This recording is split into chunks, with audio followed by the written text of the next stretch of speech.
Chapter 1, Morphing into Acoustics. I always prefer a poetry where the fingerprints show.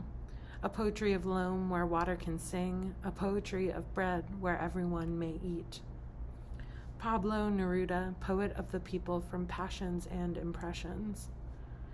I believe in a future of horizontality, a future in which our roles as community leaders is not of command, but rather of mediation, of inspiring agency in the people around us, agency over themselves and their futures, to create an environment that produces responsible and socially conscious citizens. I vow to foster intellectual, critical, and respectful conversation that stimulates deep thought and enlightened action, conversation in which everyone feels safe to speak, compelled to share their stories, free to make mistakes along the way, as this is how we truly move mountains.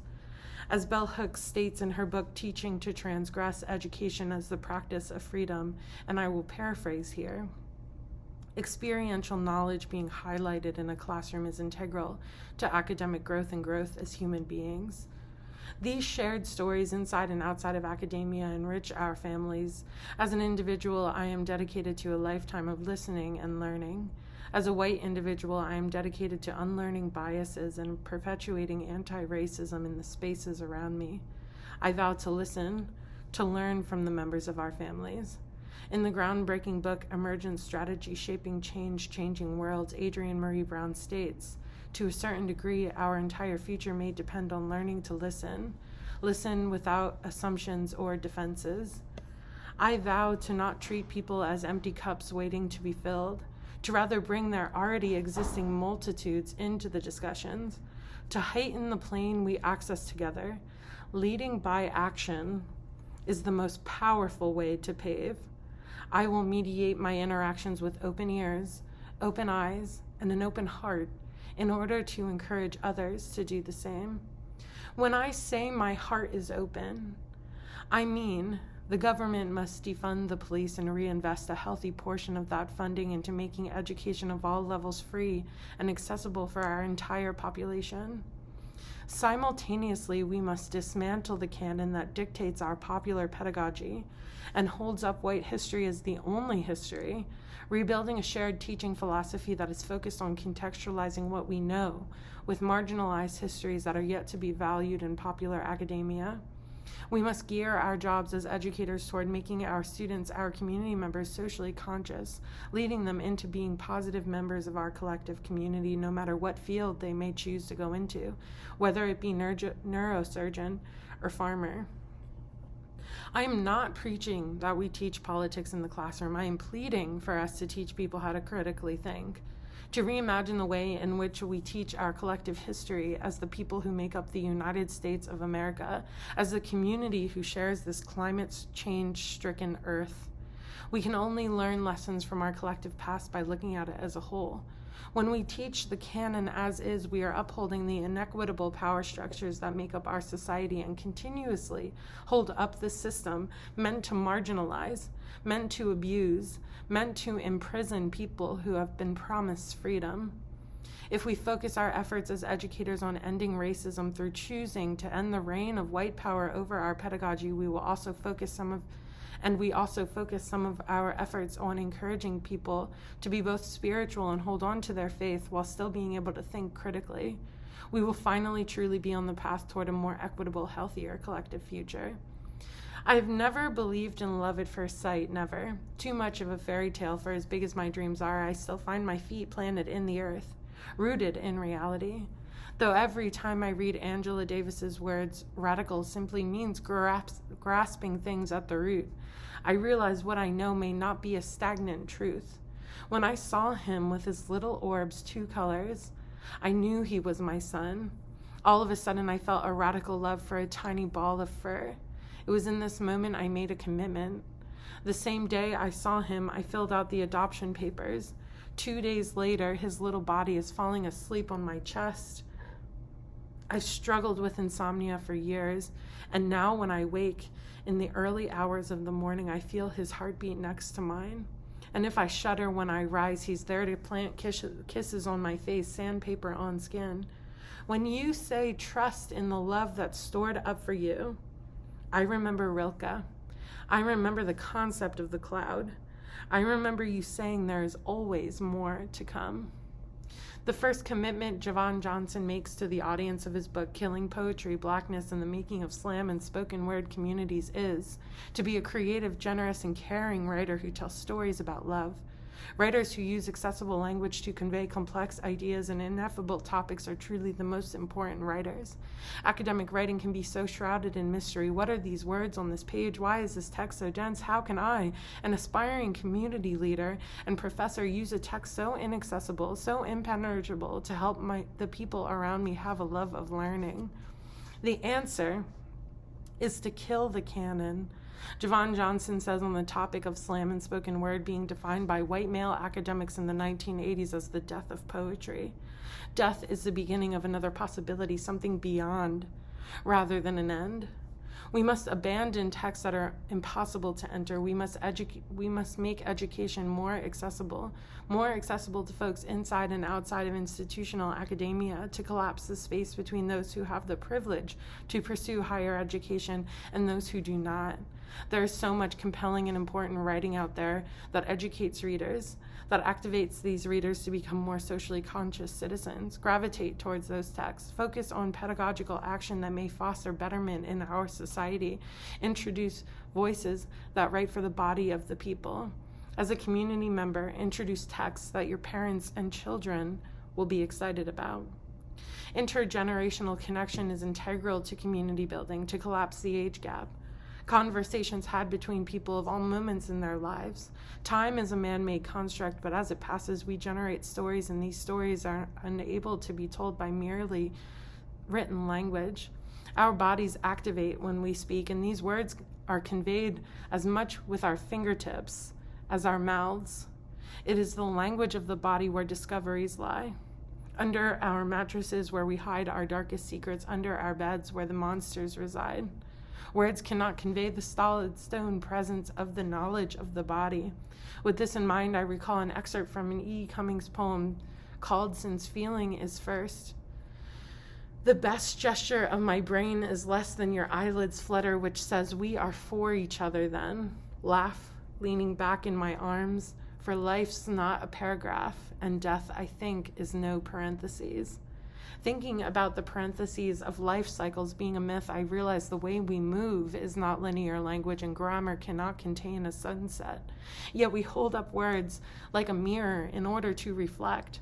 When I say we reflect, I mean I see us within the liminal space between the heads and the hearts of our loved ones.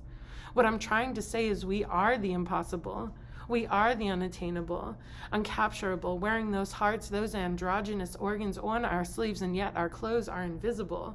And all we have are those nude portraits exchanged with a smile, knowing we are unable to be dressed with those arbitrary alphabets. We are ineffable in ways that make me ask, what is all of this murmuring for? Why do I mumble and stumble and stammer in an effort and attempt to convey us in language, to articulate the extraordinary space between our bodies? Because perhaps I want to remember you, although I consider how sweet to think it possible to forget. It is impossible for oral histories to truly go extinct because we are social creatures. These oral histories are the histories of the people. We must pull at them to create the foundation for our vision for a more equitable future. We must dismantle the canon. We can only accomplish this by activating our imaginations, considering how our future has the capacity to change for the better. This process will rely on accessing innovation within ourselves. Jean-Paul Sartre has said, we may therefore conclude that imagination is not empirical power added to the consciousness, but the whole of consciousness as it realizes freedom. More and more in present day, we are seeing surface breaks from that which is the iceberg's massive tip underwater. We have a long way to go to see this iceberg of marginalized voices in full in all their glory, though we are making progress slowly but surely. Happiness and love is truly radical when experienced within communities on the margins. Some of my favorite music these days are black and brown queer folk singing love songs. Music is oral history mixed with magic. Climbing Poetry has a song called Can't Help a Fly, in which the femme on the mic sings, I'm a bird who sings in the springtime. She's a girl who smiles like the sunrise. Though I love the days when she's all mine, I don't try to bottle her sunshine.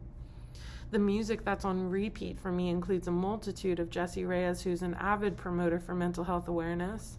Reyes collaborates with Kalani on a song called Body Count, which has the lyrics, "We don't need no one, trying to take our freedom. Time won't let you stay young, so we don't care what they say, we gonna love who we wanna love." It makes me smile every time. Inclusivity and providing a mic for which to speak and a platform for which to share one's work is something I am dedicated to as a creative, a community member, and an accidental leader in the arts. Never intending to take on a leadership role, I've unexpectedly found my passion for change, for pavements of road for loved ones and strangers alike to walk easier on, have naturally guided me into this position. I earnestly attempt to undermine my own privilege and the privilege of the people who share aspects of my identity, to use my privilege as a weapon to dismantle, to abolish, to break the inadequate and inequitable structures that make up our society, to rebuild a healthier future. I remember during Kissing Booth, Holly and the Neighbors' first ever event, I read a 15-minute poem to that slightly drunken colony of heartbeats who had already been sitting on our living room floor for about an hour. I recited, "I hit the earth and the whole world shivers." It was in this moment when I really understood what Ariana Brown reflects on in her work Death Poem, when Brown says, "The first time I read my poetry and meant it, I felt all my corners morph into acoustics." There is nothing I believe in more than the ability for art and accessible education to build, nourish, enrich, and transform our communities. My practice is about building communities that thrive off creativity and innovation and learning. I value criticality. As an art student, we enter the boxing ring when it comes to crit. A crit is a discussion had about one's artwork that is presented to a class. As an artist, I tear my heart out every time I make something vulnerable and beating on the classroom concrete. Sometimes folks cradle it and sometimes they dissect it, but these conversations had, whether good or bad, are learning experiences for me. Some comments I take and some things I leave, but no matter the outcome, I'm happy to be seen, to be reflected on, to have the opportunity to grow as an individual through listening to my peers. Black Widow Books is about intimacy. It's about artists getting to know each other. It's about fostering a sense of interconnectedness. It is not about the inability to hear that heartbeat in their chest miles away. It's about knowing that that beating heart is sonic all the same. Thump thump is the sound of our footfalls as our feet hit the earth and we move closer. Clash is the sound of our open minds colliding with your oral histories. At Black Widow, we believe in storytelling. We encourage passing gorgeous nothings, holding up the sweetness as weightless stones cloaked in bird feathers. Our stories take flight. When we say Black Widow is a flying machine, we mean one that is lifted by collective human will. We mean a community, and when we will visions into physicality, when we speak to each other, listen to each other, we reflect each other in a mirror which is so expansive. We are humbled by its gentle horizon line. Over those mountains is the yet to be seen, though we know there is more landscape to see over there, so we traverse this path together. As I write this, I'm just shy of 30 years old. Like my kitten Zadie, I am just a baby, clumsy and unsure in my body. With both Black Widow Books and Holly and the Neighbors, I have to admit, I have no idea what I'm doing. Though, like Will Dorado sings in the song Rebel to Rebel, I learn how to walk by learning to stumble. The truth of the matter is no one has any idea of what they're doing. It's all smoke and mirrors all the way to the top, said a journalist at Art Forum to my friend.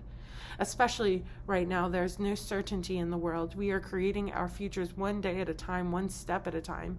We are entering a state of the unknown. Joseph Campbell says in his book, Goddesses, Mysteries of the Feminine Divine, this is a very interesting time. There are no models for anything that is going on. Everything is changing, even the law of the masculine jungle. It is a period of free fall into the future, and each has to make their own way. The old models are not working. The new have not yet appeared. In fact, it is we who are now shaping the new in the shaping of our interesting lives. We are the shoulders the next generation will stand on. The stories pass like lips kiss like fallen snow on a warm summer's day. We are made of our conversations. Our oral histories must be told and continue to be told. New adventures will be had and more tales will surface. New voices will change our perspectives. But like Virginia Woolf says in her work, A Room of One's Own, masterpieces are not single and solitary births. They are the outcome of many years of thinking in common, of thinking by the body of the people, so the experience of the mass is behind the single voice. Storytelling is a generated wisdom after hurdles are stumbled over, and mountains that are so high, you're all of a sudden surrounded by orange clouds when you climb them. It's mistakes made and successes won. Storytelling is survival. My participation in institutional academia looks like this. I am entering a locked house. My whiteness has granted me the key to this house of the system of higher education. I'm currently a graduate student.